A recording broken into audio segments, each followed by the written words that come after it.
सोनाळावरून क्षमतेपेक्षा जास्त ब्रास मातीचे ट्रक हातरून ते खंडाळा रोडवरनं सुसाट वेगानं धावत असल्यानं रस्त्यांची दुर्दशा झाली आहे। यावेळी खंडाळा येथे जनसेवक बबलू देशमुख यांच्या नेतृत्वाखाली मातीचे ट्रक अडविण्यात आले। बाळापूर तालुक्यात सोनाळा या गावावरून मातीचं उत्खनन जोरानं चालू असून माती उत्खनन मालकांना प्रशासनाच्या वतीनं 4 ब्रासची परवानगी दिली असून परंतु या ट्रकमध्ये 4 ब्रासचा वर माती येत असल्यानं खंडाळा येथील रोडशी ऐसी तैसी होत आहे। तसेच खंडाळा या रोडवर जिल्हा परिषद शाळेसह खाजगी शाळा असून या विद्यालयात जाण्यासाठी विद्यार्थ्यांना नाहक त्रास सहन करावा लागतोय।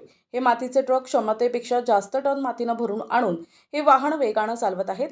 यावेळी खंडाळा येथील नागरिकांच्या वतीनं जनसेवक बबलू देशमुख यांच्या नेतृत्वाखाली मातीचे वाहन थांबवून विचारणा केली असता या ट्रकला 4 ब्रासची मातीची परवानगी असताना 4 ब्रासच्या वर यावेळी माती आढळून येऊन रोडचा कॅपॅसिटी नसून या रस्त्यांची दुर्दशा होत आहे। यावेळी जनसेवक बबलू देशमुख यांनी बाळापूरचे तहसीलदार वैभव फरतारे यांना माहिती देऊन संबंधितांवर कारवाई करावी, अन्यथा खंडाळावासियांच्या वतीनं तीव्र आंदोलन छेडण्यात येईल असा इशारा यावेळी देण्यात आला आहे।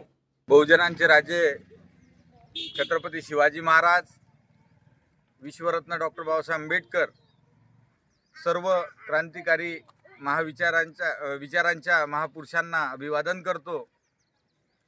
आज ज्यावेळेस मी गावाला आलो तर माझ्या गावातील काही तरुण, काही वयोवृद्ध अशा सर्वांनी माझ्याकडे तक्रार केली की या ठिकाणी मोठ्या प्रमाणात मातीची तस्करी या रस्त्याने होते आणि जवळपास त्यांना 4 बरासची परमिशन असताना त्यांचे आज आम्ही ट्रक पाहिले, 12 चक्का 14 चक्का ट्रकमध्ये 8 बरास 9 बरास माती या ठिकाणून नेल्या जाते।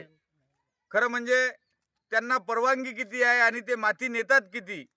आता आमच्या ग्रामीण भागातल्या कोण्याही नागरिकांना जर त्यांना अडवलं तर ते त्या ठिकाणी थांबत नाहीत किंवा त्यांची गोष्ट घेत नाहीत आणि इतक्या जोराने वाहनं जातात की या ठिकाणी बाजूला जिल्हा परिषदची शाळा आहे, समोर एक ज्ञानगंगा विद्यालय आहे, त्या ठिकाणी 8-8 बराच्या या लोडेड गाड्या घेऊन ते जात असताना ते जर एखादा विद्यार्थी आमचा रस्त्यामध्ये आला आणि जर समजा त्या गाडीचे ब्रेक लागले नाही तर या ठिकाणी एक मोठा अपघात या ठिकाणी होऊ शकते।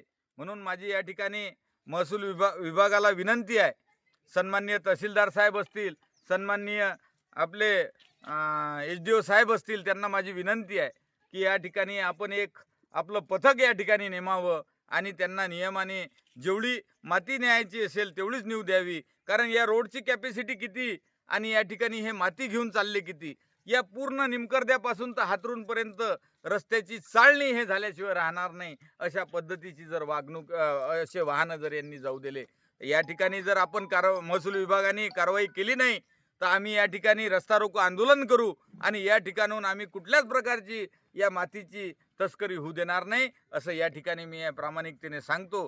निश्चितपणे मला विश्वास आहे की तहसीलदार साहेब, SDM साहेब याच्यावर पथक नेमून यांच्यावर कारवाई करतील। प्रतिनिधी अमोल जामोदे, NTV न्यूज मराठी, बाळापूर।